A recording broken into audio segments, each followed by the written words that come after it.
Dan itu berlaku dalam tradisi Mesir kuno, sebab menurut ajaran mereka, harta itu diperlukan untuk menyogok malaikat penjaga akhirat. Kita masih jauh tertinggal dari Mesir, masih berpikir sogok itu di dunia saja, mereka sampai ke akhirat.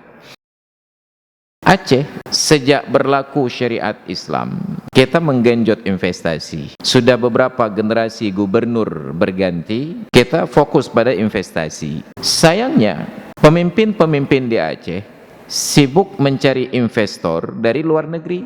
Demi melayani investor luar negeri tersebut, mereka mengabaikan perjanjian dengan investor yang sudah konsisten untuk tanam investasi di Aceh. Siapa? Sampai zaman kita sekarang, bukan nafkah yang dicari, bukan uang yang dicari. Apa yang dicari? Pekerjaan. Hojak minta kerja dia. Nah, orang lebih paak padanya. Ilmu tanyo benar, amai tanyo benar, kure tanyo benar, ngak selamat dunia akhirat. Disuruh oleh Allah, perintahnya berpuasa dalam setahun hanya 30 hari atau 29 di bulan Ramadan. Allah hanya perintahkan menunaikan zakat dalam setahun bila mencapai nisab hanya 2,5%, 3,5%, 10%, maksimal 20%. Rata-rata 2,5%. Peternakan kambing, 40 ekor kambing zakatnya seekor, 2,5%. Lembu 3,5%, 30 ekor lembu zakatnya 1 ekor, 3,5%. Orang yang tanam padi, gandum, jagung, biji-bijian yang lainnya 5%. Bila terlalu repot untuk mengusahakannya karena air harus dipompa di bawah dan lain sebagainya.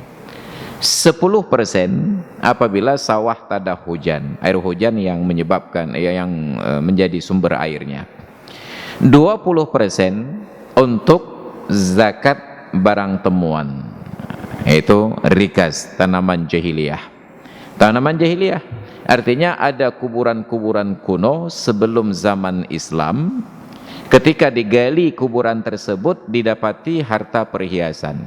Kita tahulah ketika mumi-mumi di Mesir itu digali kembali, ternyata di dalam sarkofagus, keranda itu didapati harta yang luar biasa sesuai dengan derajatnya semasa hidup. Dan itu berlaku dalam tradisi Mesir kuno, sebab menurut ajaran mereka, harta itu diperlukan untuk menyogok malaikat penjaga akhirat. Nah, bayar malaikat penjaga akhirat untuk bisa masuk ke dalam surga. Jadi pemikiran orang Mesir kuno ini sampai di akhirat pun berlaku sogok. Nah, kita masih jauh tertinggal dari Mesir, masih berpikir sogok itu di dunia saja. Mereka sampai ke akhirat. Maka dibawa ke dalam kerenda itu harta yang sangat banyak untuk menyogok malaikat. Ternyata malaikat tidak terima sogoknya. Maka setelah sekian ribu tahun terbaring di dalam kuburannya, digali oleh orang-orang yang sekarang yang mungkin sama-sama kafir seperti mereka, didapatilah harta tersebut. Jangankan dari sisi nilai materinya, dari nilai sejarahnya pun sudah tidak lagi diketahui berapa harga yang patut dan layak. Botol air mineral ini mungkin untuk hari ini murah saja, tidak berharga, dibuang-buang. Tapi andai kata botol ini berasal dari zaman Fir'aun, maka ini menjadi barang buruan. Ini akan dilelang di eBay barangkali dengan harga ratusan sampai ribuan dolar. Itu nilai sejarahnya, belum nilai materinya, karena memang perhiasan emas, permata dan lain sebagainya. Nah, mereka bawa bekal itu untuk di akhirat. Nah, apakah mereka diciptakan tanpa ada asal usul, ataukah mereka yang pencipta? Kalian hanya disuruh beribadat saja, kenapa enggak mau? Oh, karena kami hebat. Kenapa? Apakah kalian yang menciptakan diri sendiri? Ataukah kalian terjadi begitu saja sampai tidak perlu berterima kasih? Maka konsep di dunia ini, orang yang terlibat menerima bantuan dari pihak manapun, dia akan terikat batinnya untuk berterima kasih. Tapi sayangnya manusia tidak teringat untuk berterima kasih kepada Allah Ta'ala. Aceh sejak berlaku syariat Islam, kita menggenjot investasi. Sudah beberapa generasi gubernur berganti, kita fokus pada investasi. Sayangnya, pemimpin-pemimpin di Aceh sibuk mencari investor dari luar negeri. Demi melayani investor luar negeri tersebut, mereka mengabaikan perjanjian dengan investor yang sudah konsisten untuk tanam investasi di Aceh. Siapa? Allah Ta'ala. Allah sudah tanam investasi di Aceh.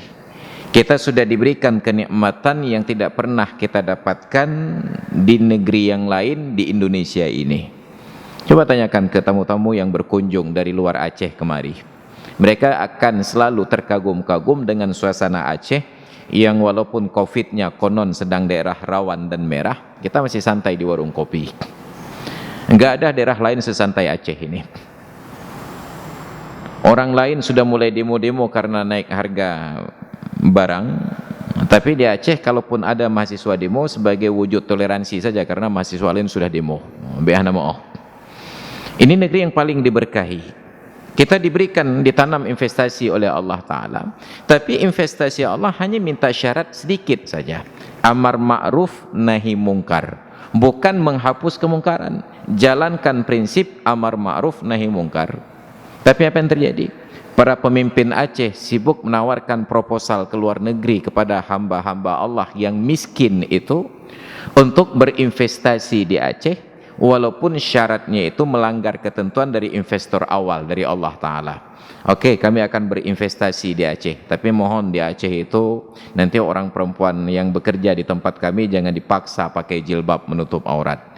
Oke, kami akan investasi di Aceh, tapi nanti pegawai yang laki-laki datang dari luar Aceh jangan dilarang untuk minum arak. Oke, kami akan investasi di Aceh. Nanti apabila kami bertransaksi dengan perbankan yang non syariah tetap riba agar difasilitasi. Para pemimpin kita, letah, pokoknya kalian datang ke Aceh semua kami izinkan. Kita langgar komitmen dengan Allah yang sudah benar-benar membuktikan keseriusan untuk berinvestasi hanya untuk memfasilitasi dan menjanjikan kenyamanan kepada orang-orang yang hanya berjanji. Itu yang terjadi. Maka alhamdulillah, hilanglah keberkahan di negeri ini sehingga orientasi hidup pun berubah. Ini naifnya. Dulu orang tua kita paham yang mana alat, yang mana tujuan. Mereka sekolah mengaji untuk mencari ilmu. Itu tujuan. Ijazah hanya sebagai alat bukti. Sekarang kita ini mengaji menuntut ilmu, mencari ijazah. Ilmu hanya sebagai alat untuk mendapatkan ijazah. Maka ilhamnya. Dulu ilmu tujuan. Ijazah hanya sebagai bukti bahwa kita berilmu. Sekarang ijazah menjadi tujuan, ilmu hanya sebagai alat untuk mendapatkan ijazah tersebut. Dulu orang tua kita keluar dari rumah untuk mencari nafkah, uang hanya sebagai alat. Sekarang kita bukan lagi mencari uang, bahkan mencari kerja. Sudah kita lompati sebuah tahapan. Orang tua kita mencari nafkah, uang hanya sebagai alat. Kemudian mereka mencari uang, pekerjaan hanya sebagai alat. Sampai zaman kita sekarang, bukan nafkah yang dicari, bukan uang yang dicari. Apa yang dicari? Pekerjaan. Hoja minta kerja dia. Nah, orang lebih paak padanya. Harusnya kita keluar mencari nafkah. Uang adalah alat untuk menjadi nafkah. Harusnya kita keluar untuk mencari uang, pekerjaan hanya sebagai alat. Lalu bagaimana kita menyikapi orang yang keluar dari rumah saat ditanya, "Hoja minta kerja." Itu sudah alat yang jauh sekali dari tujuan. Kita lupa yang mana tujuan, yang mana alatnya. Maka ini kecelakaan yang paling fatal. Maka dulu orang tua kita hidup untuk beribadah. Salat salah satunya. Sedangkan kita sekarang hidup hanya untuk mengerjakan salat saja, ibadah yang lain kita lupa.